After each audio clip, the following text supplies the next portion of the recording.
Good morning, guys, on day 2 on the Via Gebennensis. Today we have a short 15-17 kilometer day. We'll see, of course. Woke up this morning at 5:45.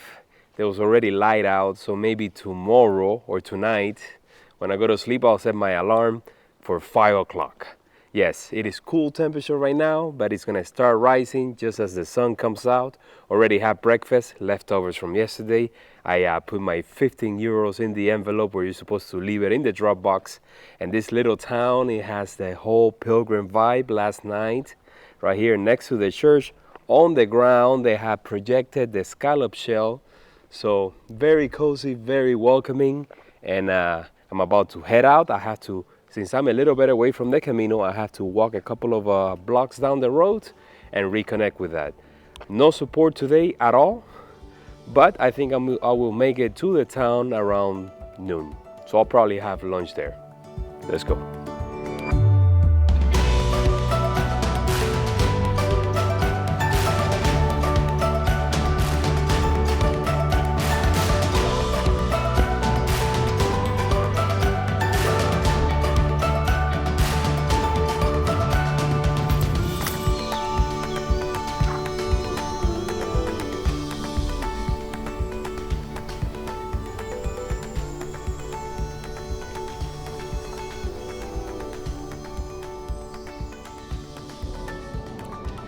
Now, I was pleasantly surprised yesterday when I got to the Gite and I met the other pilgrim, which I said goodbye to this morning because, let's be real, the farther and farther away you're from Santiago, the less people you get to meet out here. I hope that's not the trend. I hope I get to meet other pilgrims on my way to Le Puy-en-Velay. He's not gonna make it there. He's gonna make it like a couple of days short just because he has limited time out here.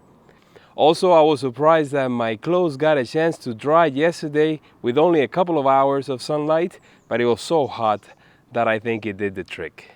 Today, it's gonna be beautiful. It's gonna be out here in the countryside. There's really not much to see, not many towns that the Camino goes through on my way to another French town that I can't pronounce, but I should be there around noon, or at least that's the plan.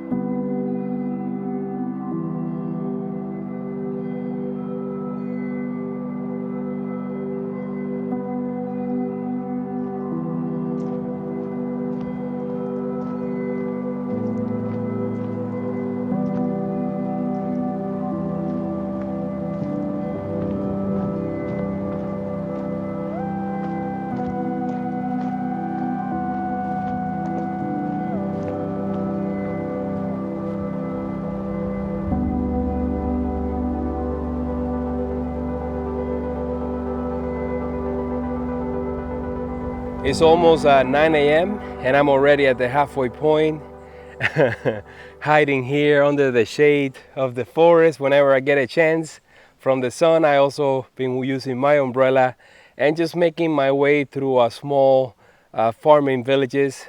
No support. Actually, I only found one water source along the way, so take advantage of it. I also had a quick emergency pit stop here in the forest, and if it wasn't for my toiletry kit, I have like a roll of toilet paper, and I also carry some baby powder, which I add after just to avoid any friction burns or anything like that. So if it wasn't for that, I would be in big trouble. Let's continue down the path, making our way through more open farmlands until I make it to Chaumont.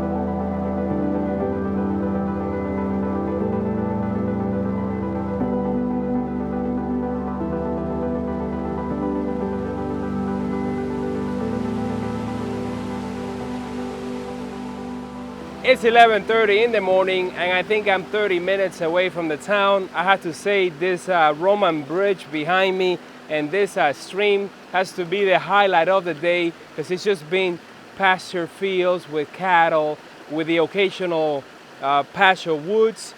And I saw a statue of the Virgin Mary with 2 water fountains.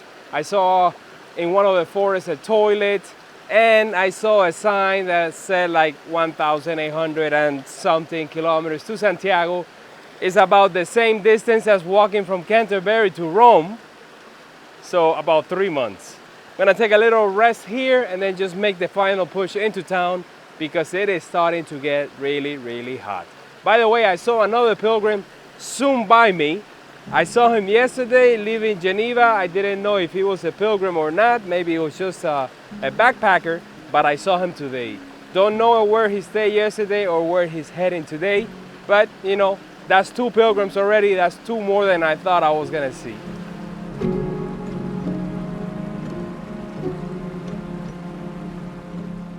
Made it to Chaumont at 12:30, and the climb from the Roman bridge all the way up here was just too brutal. And then once I got into town, I had a massive surprise. The 2 restaurants that I was counting on are closed. Today is Monday.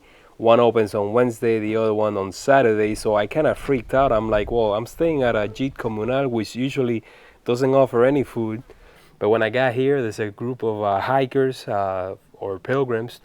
And also the lady that runs the place was here, and she was stocking the fridge full of food. They were cooking already pasta for lunch. All is well. I got lucky. I had a hearty lunch. It was pasta and a beer. I also had an orangina. And then just took the shower, washed all my clothes, which are drying right now. And now it's just a waiting game, because it's like 2:30 in the afternoon. It's starting to get cloudy and windy, and there's a chance that it might rain tonight. We'll see. Let's just hang out here for a little bit, rest. There's a castle not far from here, so maybe get a couple of shots.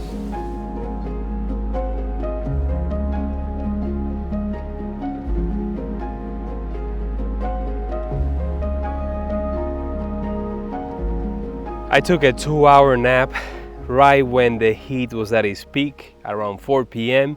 It was like 90 degrees, and I just, you know, it was unbearable, so I decided to pass out and just ride it. After that, I walked all the way up there to the castle atop the town with nice views looking down, and then just made my way down here. As you can see, it is cloudy, and it's gonna remain like this, I think, tomorrow. Tomorrow's gonna be cloudy as well, so the temperature is gonna be like around 80 degrees max. It's also super windy, which is nice breeze, especially to take all that heat out of the Gite and take it outside. There's the Gite right there. And right now we're just making dinner after the lady that runs the place passed by, and we had to pay for what we had consumed and also for the night. So yes, pasta once again, of course. That's a hiker's best meal. I'm also might have another orangina and maybe some wine. We'll see. Tomorrow is gonna be another great short day, and tomorrow I'm staying at a hotel. I had to detour away from the Camino at the end, because the town is kind of like downhill by the river, which I don't mind it at all. I may get some different views. Also, by staying at a hotel, I don't know if I'll be able to do my laundry other than hand washing it, as I'm doing it every day out here. I'm used to doing it both ways. We'll see. Also, if there's any shops there that I can just buy some supplies, some snacks, because I think tomorrow there's supplies in the town down below. I don't know if when I pass through the stores are gonna be open and then everything is closed, or there's nothing from there until the end of the stage. It's only like 18 kilometers, so it shouldn't be too bad. So the end of day 2 on this Camino, that every day is a different story, is a surprise for me. I didn't really plan ahead. I just booked everything when I was doing the Tour de Mont Blanc.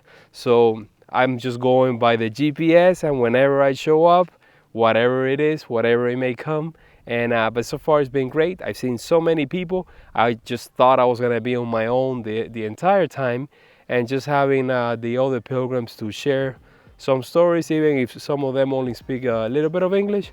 I'm used to being out here lost in translation. This will be the third time in France. So see you tomorrow morning.